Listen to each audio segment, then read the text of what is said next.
Ever heard of Azizakpe, an island community in Adan?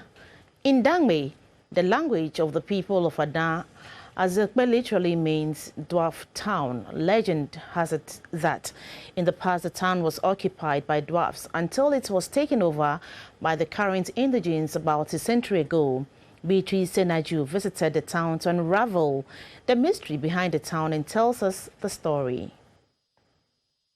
When I learned about the origins of Azizakpe, my curiosity was aroused. I shared the scanty details with my team and we proceeded to the island. As we cruised on the river, my thoughts were on the myth about dwarfs. The question running through my mind was whether dwarfs existed or not. But there was one reason I was headed there, so I simply had to wait patiently. In 30 minutes, my team and I were safely on Azizakpe soil.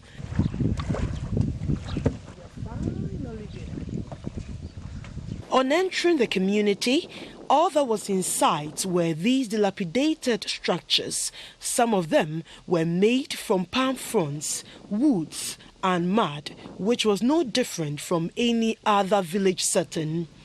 It was possible to count the number of block buildings in the town.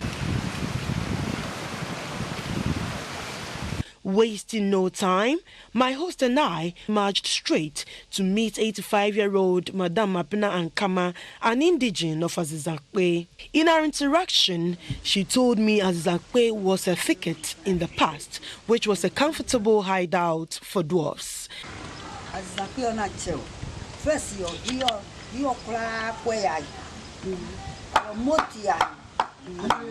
This whole area was a thicket, which was a breeding place for the dwarfs. It was because of the dwarfs we named the town Azizakpe, meaning dwarf town.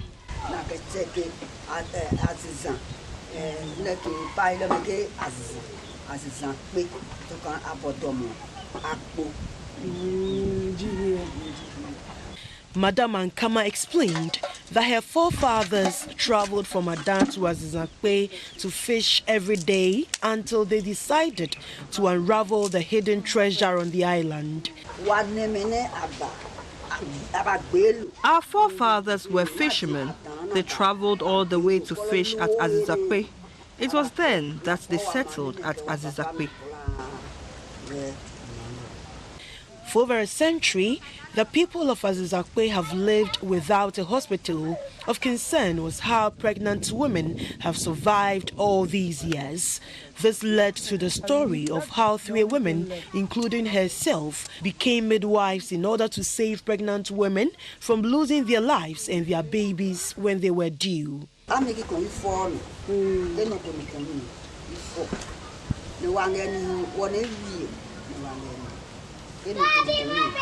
I started the midwifery work until I finally got 3 people to assist me to help women when in labor.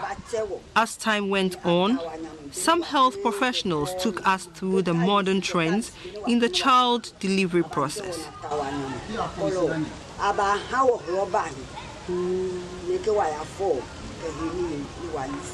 Also known as the Dwarf Island, residents have never had electricity. She told me how their forefathers invented their own means of lighting up the town before the introduction of lanterns and solar lamps.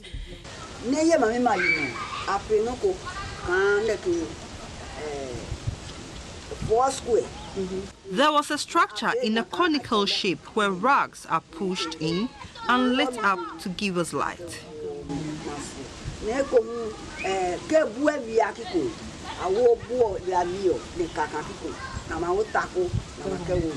She appealed to the government to provide them with electricity because students in the town are affected academically. In the evening, we sometimes use torchlights and solar lamps to enable the children to study. Without the sun, the solar lamps cannot be used. It is affecting the students' performance. We need help. Until recently, the occupation of the people of Azizakpe was mostly farming, but as it developed, they lost their farmlands to tidal waves. So now, they depend on fishing and the mini coconut oil processing hub they have. And yes, they do encounter challenges.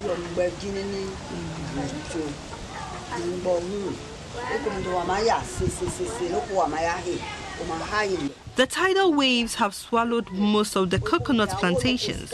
We spend money to buy some of the coconut to produce the oil. We take loans to do the business, but we are unable to pay due to low patronage. We need machines to make the oil processing easier.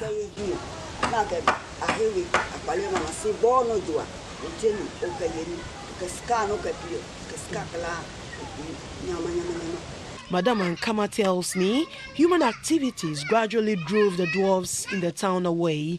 She fondly remembers the good old days, but is quick to plead with the government to assist them with basic amenities like schools, medical facilities, potable water, among others. She believes with these in place, Azizakpe could be a tourism magnet for Ghana and give its share to the national kitty. Beatrice Senaju, GBC News, Azizakpe.